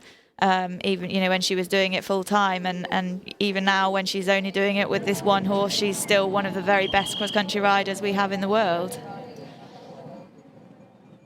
Well, Sarah Cohen, 2 minutes 30 left on the clock. Let's take a look at how that would be. She's up on the clock, in fact, as she comes to this major combination at 17 A and B now. And can't take any chances here. We've seen one or two caught out. There's Gireg Le Coz going into second. Chris Burton goes down into third. Anna Boito still on the top spot. He'll be no worse than fourth. There is Michael Jung, the double Olympic champion, on course with Star Connection. This is a horse that has already won 2 Event Rider Masters legs, including Wiesbaden this year. Yeah, this is a, you know, as ever with Mickey, as a, you know, we watch a masterclass here. This horse is fantastic. We don't see him a huge amount, but when we do see him, he seems to make it look like he's doing it every day of the week. Sarah Cohen just having a slightly risky moment at the fence that precedes the SAP Water. Now she's about where she needs to be on the time as she comes here, and she looks to be going around the tree. Yeah, just made sure. Yeah, he clipped the flags with his hind legs, but you know, he definitely jumped the fence. His hind legs just clipped out to the side, but you know, if she gets a 15 for that, then something's gone wrong in the sport. Oh, the Riders Union, they're all joining up. Sarah Cohen, I think you're right. It looked good to me as well. All good on jumping, but that's going to be one of the big pressure cooker moments. They've come through that last question. Everything should be okay from here. We said that at our reveal as well, but you would think should be okay from here. That is going to be one of the big pressure rounds for her, because not only is she aiming for the series, she's still on for, I would say, second or third in the series at the moment, but also for that leg, and plenty of prize money available for the leg as well. So double potential podium. We're back with Star Connection. This is very much aimed at the leg. He doesn't have a series chance. Michael Jung, Gemma Tattersall as well. Not really a series chance anymore, but does have a chance. Here we go. I think she's okay on the clock. She's going to be exceptionally close. She's on 29.0, remember. She can be 7 seconds over and go to the top of the podium, but she's just got to get through this final combination. Will we see Sarah Cohen on another Event Rider Masters podium? Yeah, she's just got to clear the last. This is a very close time, but she is going to be a real series challenger this year. Sarah Cohen and Treason stop the clock 1 second inside. Sana Alfie absolutely delighted with that. And Sarah Cohen back on an Event Rider Masters podium, and we could well see her on a series podium as well. Guaranteed a podium finish. Oh, that's absolutely brilliant. That's put Jardy to bed, and you know that's where she should be, on the podium. That was a brilliant cross-country ride, and you know, absolute pleasure to watch. Well, now what can Michael Jung do? We'll have a look at the clock. He's going to have a few seconds in hand. He's a man that is normally pretty quick on the cross-country, but this is a horse that has occasionally had a few time faults, actually used all 7 seconds he had in hand when he won Jardy Event Rider Masters in 2017. And he's a couple of seconds up on the clock, up at fence 40. He can be 6 seconds over the time to go ahead of Sarah Cohen. Of course, has to jump clear as well. But there is our leader after the first two phases. Gemma Tattersall presses go on her stopwatch. She's on course with Chris and Lisa Stones at Jalapeno. Yeah, we see her just give her a little reminder. She just hung a little bit into that first fence, and you know she can't afford to do that. She's got to be really taking her, really going. That, you know, fairly new this year combination. She's done brilliantly. She was second at Bramham in the long format, and you know, she's come here as preparation to take her to Poe as well. But obviously, you know, when you're in the lead in an Event Rider Masters, you're not going to go steady. So Gemma's a very fast rider at the best of times, and when you put her in a situation where she's in the lead, she's going to be hard to get by, that's for sure. But we see Mickey Jung, you know, coming down these two skinnies. He looks like he's ridden a really tight, economical round, as per normal, as what we come to expect from him. This horse is lovely to watch. He's such a neat jumper. Doesn't look like he's the biggest of horses, but definitely got a big scopy jump. Now, the series calculator is going. Nicole. How are things looking in terms of a Chris Burton podium finishes for Sarah Cohen and Gireg Le Coz? I'll do this quickly because Michael Jung's on course and Gemma's on course, and there's still an awful lot on your screens. There's people all over this place doing calculators to make sure everybody else is correct. But what I will tell you is 6th place at worst for Chris Burton. He gets him 94 points. Gireg Le Coz and Sarah Cohen are in a direct battle now for second and third, as far as I can see, because 94 points, even if we were both of these riders on course were to have a problem and Treason was to win, he would only get to 93 points. As far as I can see, it's provisional, but as far as I can see, Chris Burton has won the series. It's a direct battle now between for the other two to see which one finishes ahead. Well, watch that series calculator go. We'll keep you updated, but it looks like back-to-back wins for Chris Burton. Michael Jung, meanwhile, is away with Star Connection from the triple bar at 21. Comes back onto the racecourse proper at the Palisade box at 22. Passes Gemma Tattersall going in the other direction. Yeah, and he looks to be pretty much same kind of time that Cutty was, if not 1 or 2 seconds down. So she was 1 second inside, so it'll be interesting to see. He's obviously got a little bit of time in hand, but I'd say he's going to be quick through this combination, as we see there. And then, yeah, it's amazing how quick he just jumped that combination. Well, he is going to the last. Michael Jung, Star Connection, bidding to be the second horse to win 3 Event Rider Masters legs. He will be no worse than second. He punches the air, and that was a class performance from the double Olympic champion, and he was very quick on the cross country. He goes to the top of the live podium, so it is Michael Jung, then Sarah Cohen, then Anna Boiteau as things stand. That is Gemma Tattersall, who is on a score of 24.3. She's 2 seconds in hand to go ahead of Michael Jung. Well, as if it couldn't get more exciting, right now Gireg Le Coz locked in and 5th place. He has 90 points. Sarah Cohen in 3rd place gets 89. If anything happens to Gemma in terms of a jumping fault or too much time, and Sarah was to rise a single place, she would go to 91. 10 grand difference there, 2nd or 3rd on the podium. Right now Gireg is 2nd on the podium. It would go to Sarah Cohen if she moved up a place. That would require penalties of some form for Gemma.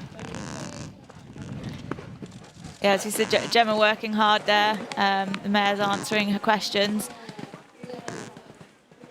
And she's, like we said, Gemma's a fast rider. Anyway, this mare's really blood by the famous chilly morning. Really, really gallops. You can see covering the ground there. And she's just got to, make sure she lines her up well for the fences. But these straightforward fences, Gemma doesn't waste a second. And this would be huge for owners Chris and Lisa Stone. Who obviously own Chilly Morning as well. So to own the stallion and this wonderful mare would be a great achievement.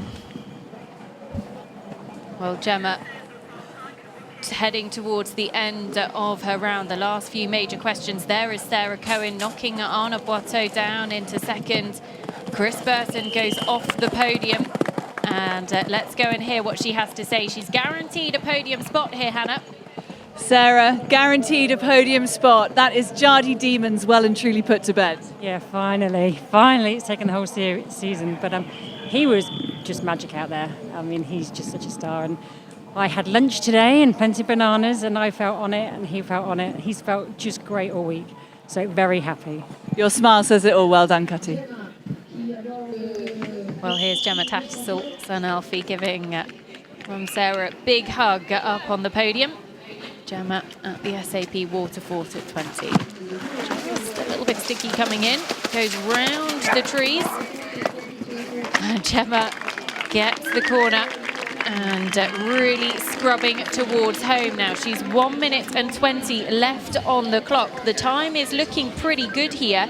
She's not got a lot in hand. She can be 2 seconds over, remember, to go ahead of Michael Jung, but that is it. Yeah, I think she's going to, she'll take a flyer at this fence, and then she's just got to make sure she jumps that last combination. But the mare looks like she's really on it and really listening, so I think she's going to be there or thereabouts. I can actually say my maths was incorrect. She can be 3 seconds over the time, so Gemma's got an extra second buffer there. Let's hope she doesn't need it. She is certainly absolutely motoring on towards home. Gemma, who's won 2 Event Rider Masters legs previously. Yeah, she's quicker there. She's about 2 seconds quicker than Mickey. But what we saw was how quick Mickey was through this last combination, and Gemma's just had to set the mare up. But, she's got 20 seconds to get home. She should be fine.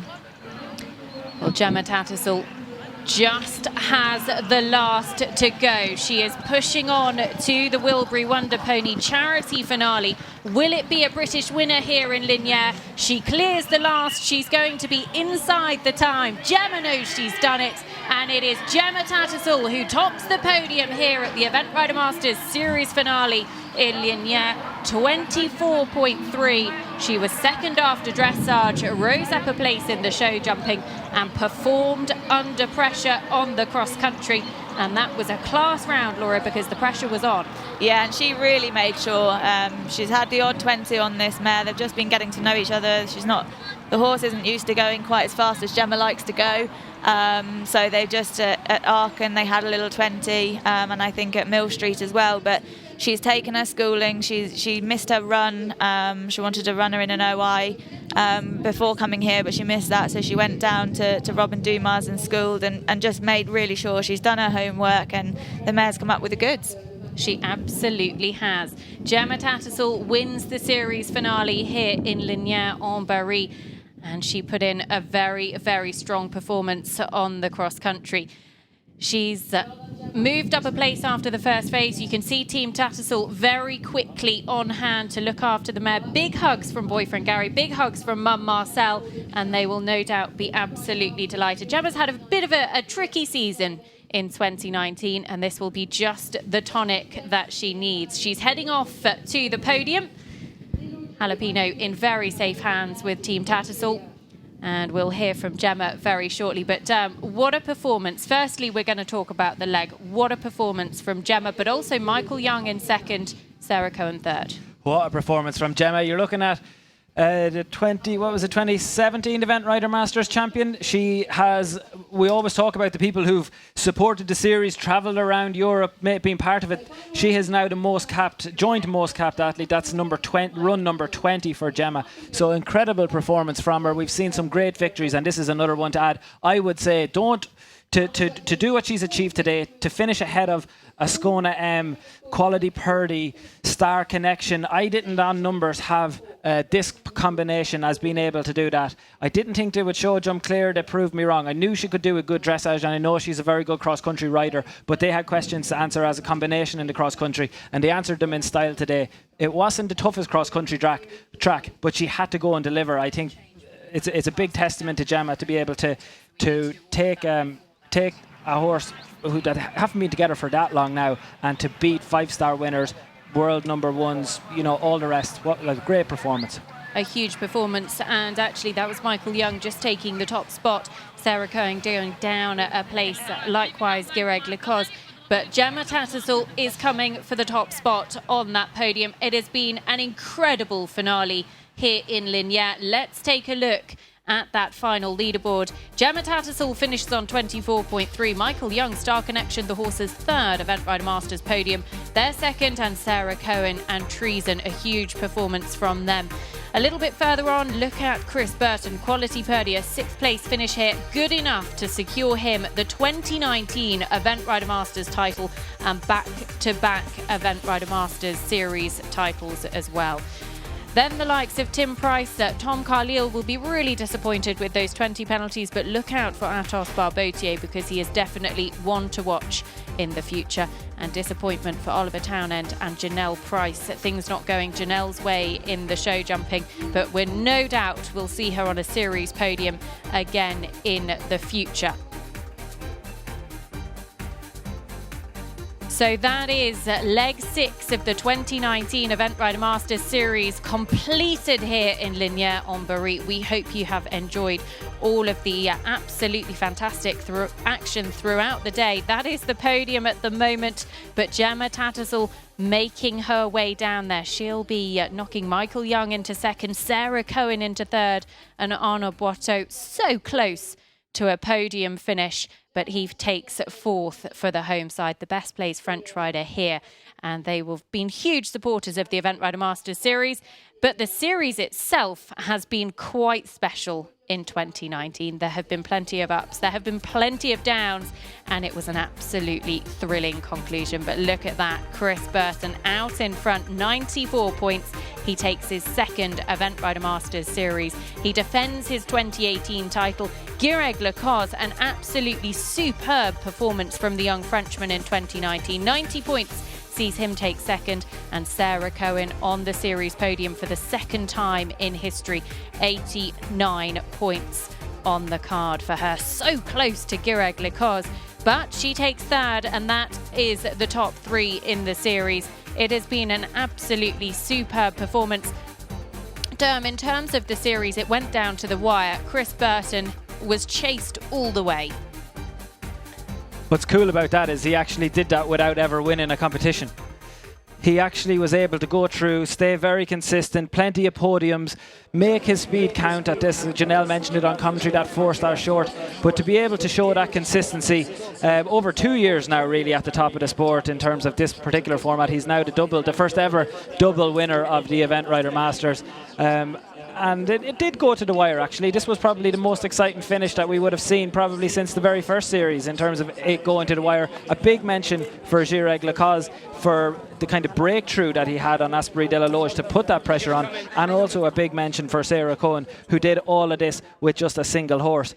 So it's how they all reach the podium is made up in very different ways, but it's actually quite special then to be able to see the three of them standing together.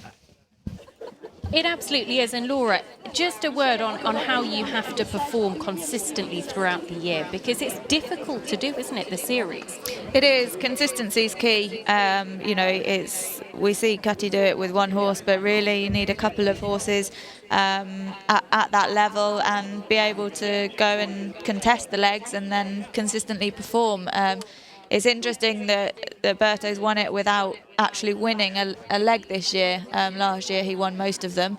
But yeah, it just shows that you can do it either way, really, and just keep tipping away and keep being consistent. You know, he's climbed quite a few times up the leaderboard with his, you know, amazing cross-country riding and his time on the cross-country. So, yeah, it's a really interesting concept that it can be won without actually being at the top of the podium at each leg.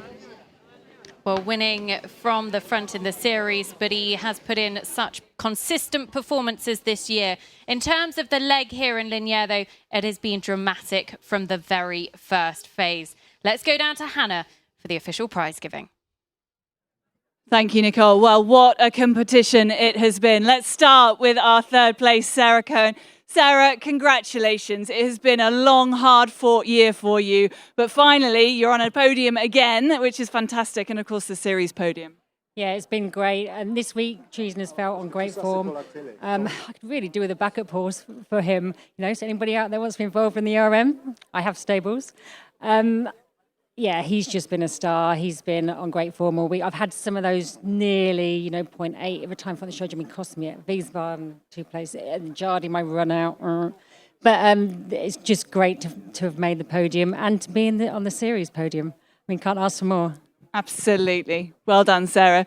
Next, we're going to come to Michael Jung, second place. Michael, you're, you know, double Olympic champion. You've been on the podium so many times in the Event Rider Masters. We're delighted to have you here. And here you are again in second place. So close, but yet so far. Yeah, it was really to enjoy. Star Connection is a really great horse, and I know I have to let him run from the beginning because he's not a racehorse, not fast like a racehorse, and he has not the biggest strides, but that keeps me fast on the jumps and in the combinations, and he's galloping super, he's jumping great everywhere, and he's just a beautiful horse. Okay, thank you very much, Michael. Congratulations. And now it's time for our final podium change. Ladies and gentlemen, would you please give a very warm welcome to the final leg here of the Event Rider Masters, the winner, Gemma Tattersall. Thank you.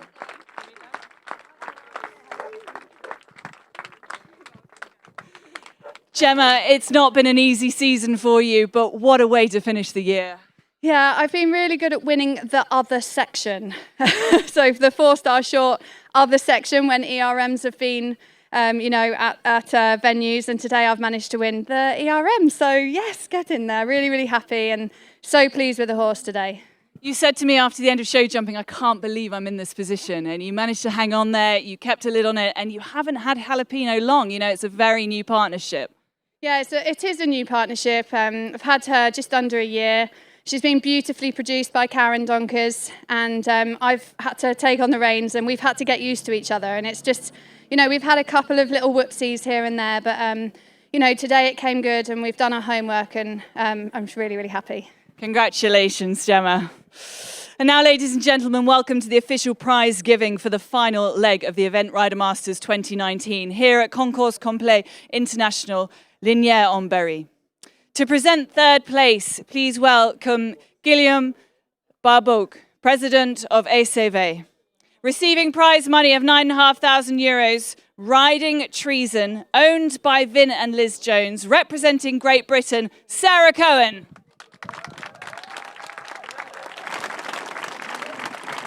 And now to present second place, please welcome Véronique Fenol, First President of the Department du Cher. Receiving prize money of €13,500, riding Star Connection FRH, owned by Jarno de Bucher, representing Germany. Second place, Michael Jung.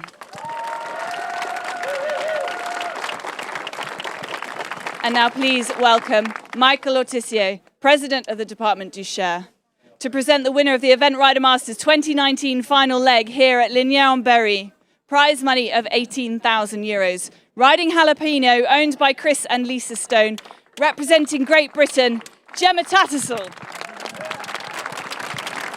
The owners of Jalapeno also receive a 2-night stay in the Monarch Hotel in Ireland, compliments of the Monarch Elite Event Horse Sales. What a competition it has been. A huge congratulations to our top three. Third place, Sarah Cohen. Second place, Michael Jung. And our winner from Great Britain, Gemma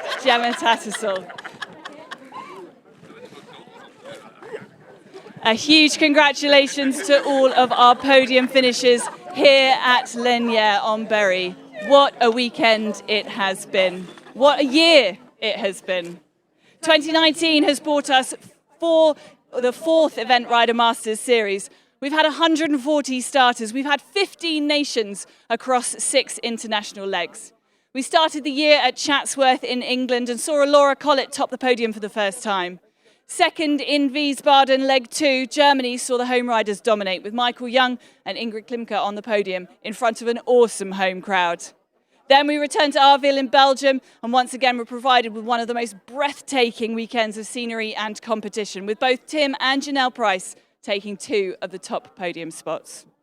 Jardy in France was a weekend for the underdogs, with ERM newcomer Gireg Le Coz winning on home soil.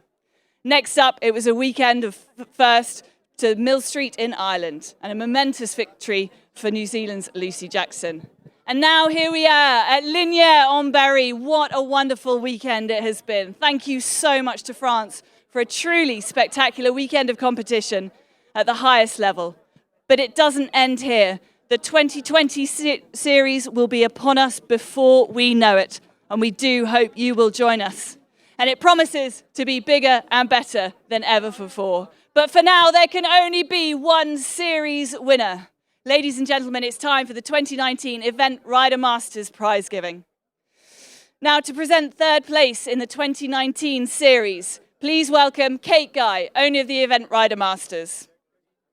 Receiving prize money of £5,000 from Great Britain, third place rider Sarah Cohen.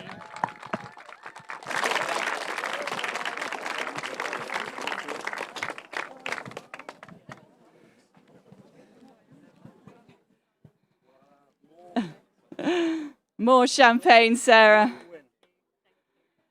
A double podium for you, leg and series. What a way to end the year. Wasn't Treason marvellous? He's amazing, and just having the one horse, it's just great to be competitive with all these top guys just with the one horse. You know, it makes me want to do a little bit more. I have to say, I'll be on the search now. Treason's getting on. Hopefully he'll have another season in him. He's just feeling better than he ever has. So fingers crossed, but it would be nice to have a backup one as well. And of course, you got Alfie here, your son, cheering you on, and the rest of your family at home. A huge congratulations to Sarah Cohen. And now to present second place in the 2019 series, please welcome Jeffrey Guy, receiving prize money of £15,000 from France, Gireg Le Coz.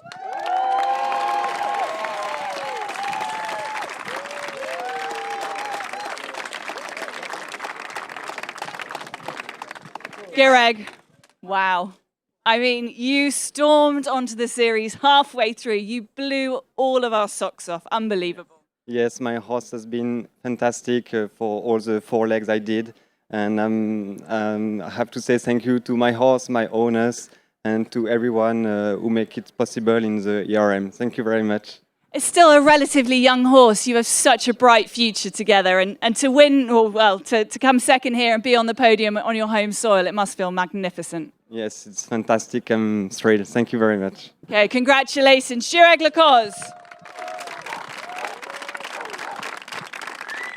And now please give a very warm welcome to Kate Guy to present the winner of the Event Rider Masters 2019 series.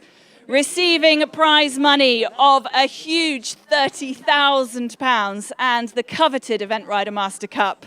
Ladies and gentlemen, representing Australia, Chris Burton.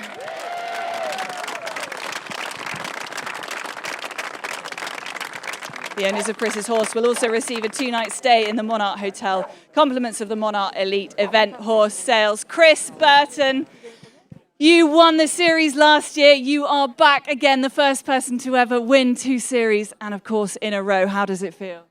Amazing. I still can't believe it. I had such a good year last year. I really didn't think I could ever do it again. So we're absolutely stoked, and thank you very much to everyone that's helped us along the way. Chris, you are as ever cool as a cucumber. I'm waiting for, the lid to pop off and the fireworks to pop out of your head. You've got Bex here, you've got your children here. It's a huge, huge moment for the whole family, the whole team. It really is, and it's a wonderful series to be a part of, and right now we're just going to enjoy the moment.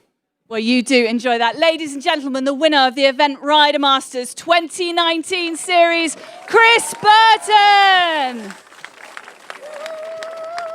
Well, a huge congratulations once again to our 2019 champion, Chris Burton, to second place, Gireg Le Coz, and third place, Sarah Cohen. It has been a magnificent year. Thank you so much for tuning in over the year. Next year will be bigger than better than ever before. We'll be back, and we hope you'll join us then.